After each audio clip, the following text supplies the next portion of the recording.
Assalamualaikum warahmatullahi wabarakatuh. Selamat pagi anak-anak. Bagaimana kondisinya? Semoga dalam kondisi sehat semua. Amin. Untuk pagi hari ini kita akan belajar materi budaya Banyumasan, yaitu tentang pelajaran 5, yaitu alat-alat pertanian tradisional.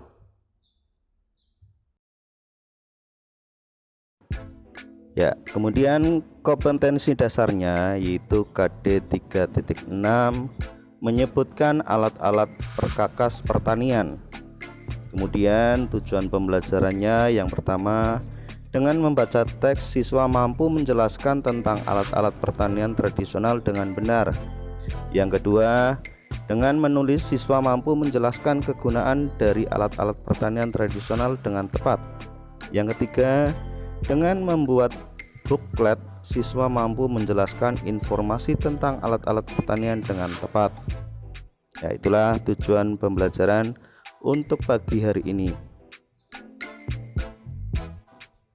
Sebagian besar masyarakat Banyumas bermata pencaharian di sektor pertanian. Banyak petani di daerah Banyumas yang masih menggunakan alat-alat pertanian tradisional. Ya, perhatikan gambar di samping, apa nama benda tersebut, kemudian apa kegunaannya. Ya, gambar di samping itu namanya ani-ani. Itu alat untuk memotong padi pada zaman dahulu. Mungkin kalau sekarang menggunakan sabit. Ya, untuk yang pertama A, yaitu alat-alat pertanian tradisional. Wulan berkunjung ke rumah kakek. Kakek Wulan seorang petani di daerah Banyumasan. Kakek Wulan bertani menggunakan alat-alat pertanian tradisional. Meskipun sistem pertanian telah berkembang, kakek Wulan masih bertani menggunakan alat-alat pertanian tradisional. Kemudian kalian simak bacaan berikutnya, yaitu Luku Bacak Penggembur Tanah Tradisional. Hari ini kakek mengajak Wulan dan Bagas ke sawah. Di sana kakek akan menunjukkan cara menanam padi. Sebelum berangkat, kakek mengambil 3 caping dari lemari. Kakek memakai salah satu caping tersebut dan memberikan 2 caping lagi kepada Wulan dan Bagas. Pakai caping ini sebelum berangkat, ucap kakek sambil menyerahkan caping kepada Wulan dan Bagas. Apa fungsi dari topi ini, kek? Tanya Wulan sambil memakai caping di kepalanya. Caping adalah topi yang biasa digunakan para petani. Caping berbeda dengan topi biasanya. Caping dapat menahan panas matahari dan menghalau air hujan, jawab kakek memberikan penjelasan kepada Wulan.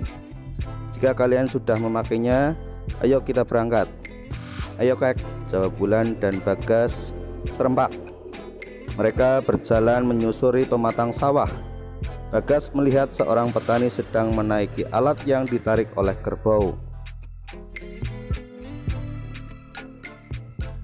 Kakek, apa yang sedang dilakukan petani itu? Tanya Bagas sambil menunjukkan petani yang dimaksud.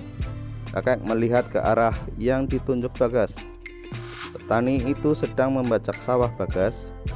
Para petani di daerah Banyumas masih menggunakan cara tradisional dalam bertani. Alat yang dinaikinya disebut luku. Luku digunakan untuk mengemburkan tanah sebelum ditanami bibit padi, jawab kakek. Apa luku hanya bisa ditarik oleh kerbau, kek? Tanya Bagas lagi. Tidak, luku juga bisa ditarik sapi atau kuda. Namun petani di sini menggunakan sapi atau kerbau untuk menarik luku. Ayo Wulan, Bagas, kita sudah ditunggu oleh petani yang lain. Kakek menunjuk ke kumpulan orang yang sedang terlihat sibuk. Beberapa dari mereka memegang rumput-rumput. Kakek menjelaskan bahwa rumput-rumput yang dipegang tersebut adalah bibit padi. Sampai di sawah milik kakek, kakek mengajari Wulan dan Bagas cara menanam bibit padi. Mereka pun menanami semua lahan.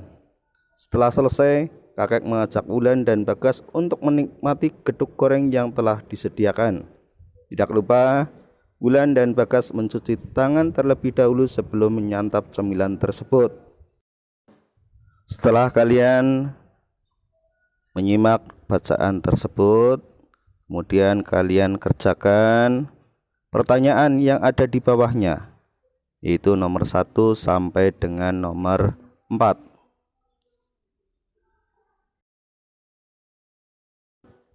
Selain caping dan luku, ada beberapa alat-alat pertanian lainnya seperti ani-ani, cangkul, gebotan, garu, lesung, dan alu. Berikut adalah alat-alat pertanian tradisional yang biasa digunakan di daerah Banyumasan. Ya, kalian bisa perhatikan gambar alat-alat pertanian yang biasa digunakan pada masyarakat di wilayah Kabupaten Banyumas. Yang pertama ada luku atau bajak, kemudian cangkul, kemudian ada garu, alu, dan lesung. Terus ada ani-ani, gebotan, dan caping. Kemudian yang kedua, B, fungsi alat-alat pertanian tradisional. Beberapa daerah pertanian di Banyumasan masih menggunakan alat pertanian tradisional. Alat-alat pertanian yang digunakan pun juga merupakan alat-alat pertanian tradisional. Sebelumnya, kamu telah mengetahui beberapa alat pertanian tradisional. Alat-alat pertanian tersebut memiliki fungsinya masing-masing. Misalnya caping untuk melindungi kepala dari panas dan air hujan, luku atau bajak untuk mengemburkan tanah. Kemudian, tahukah kamu alat dan fungsi dari alat-alat yang lainnya? Ya, kalian buat tabelnya sesuai yang ada di buku, yaitu nama alat dan fungsinya. Kalian supaya menyebutkan alat-alat pertanian yang lainnya dan apa fungsi dari alat tersebut. Ya, selanjutnya rangkuman. Yang pertama, sebagian besar masyarakat Banyumasan bermata pencarian di sektor pertanian. Yang kedua, alat-alat pertanian yang digunakan masih banyak yang bersifat tradisional. Yang ketiga, beberapa alat-alat pertanian tradisional yang digunakan yaitu ani-ani, luku atau bajak, caping, cangkul, gebotan, garu, serta alu dan lesung. Setiap alat pertanian memiliki fungsi masing-masing. Contohnya caping untuk melindungi kepala dari panas dan air hujan, luku atau bajak untuk menggemburkan tanah. Ya, demikian pembelajaran pada pagi hari ini, semoga dapat dipahami. Tetap semangat meski masih belajar di rumah. Sekian, wassalamualaikum warahmatullahi wabarakatuh.